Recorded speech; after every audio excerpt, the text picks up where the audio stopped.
এক মেয়ে তার শ্বশুর বাড়ি যাওয়ার আগে বাবাকে প্রশ্ন করলো, বাবা, আমাদের সামনের উঠোনের ওই গাছটাকে কি পেছনের বাগানে লাগানো যায় না?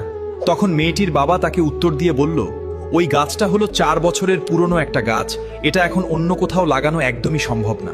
এখন যদি এই গাছটাকে অন্য কোনো জায়গায় নিয়ে লাগানো হয়, তবে সেটা নতুন মাটিতে নিজেকে মানিয়ে নিতে পারবে না এবং গাছটা মরে যাবে। নিজের বাবার মুখে এই কথা শোনার পর মেয়েটা তখন হাউমাউ করে কাঁদতে কাঁদতে বাবাকে বলতে লাগলো, আচ্ছা বাবা, একটা কথা বলো তো, 4 বছরের একটা পুরনো গাছ যদি অন্য জায়গায় নিজেকে মানিয়ে নিতে না পারে, নতুন মাটিতে নিজেকে একদমই বাঁচিয়ে রাখতে না পারে, তাহলে আমি তো তোমার এই ঘরে 20 বছরের পুরনো একটা মেয়ে।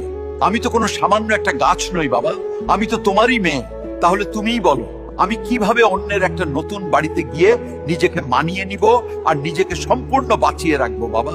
মেয়ের মুখে এমন একটা কথা শোনার পর তার পরিবারের সবাই যেন একদম অবাক হয়ে গেল, আর তার বাবা অঝরে হাউমাউ করে কাঁদতে লাগলো। আসলে আমরা ছেলেরা মেয়েদের জীবনটাকে যতটা বেশি সহজ বলে মনে করি, তাদের জীবনটা কিন্তু ততটাও বেশি সহজ নয়, অনেক কঠিন। তাই আমি এই পৃথিবীর প্রত্যেকটা ছেলেকে বলবো, আপনারা সবাই দয়া করে মেয়েদেরকে মন থেকে সম্মান করতে শিখুন এবং তাদের ভালোবাসুন।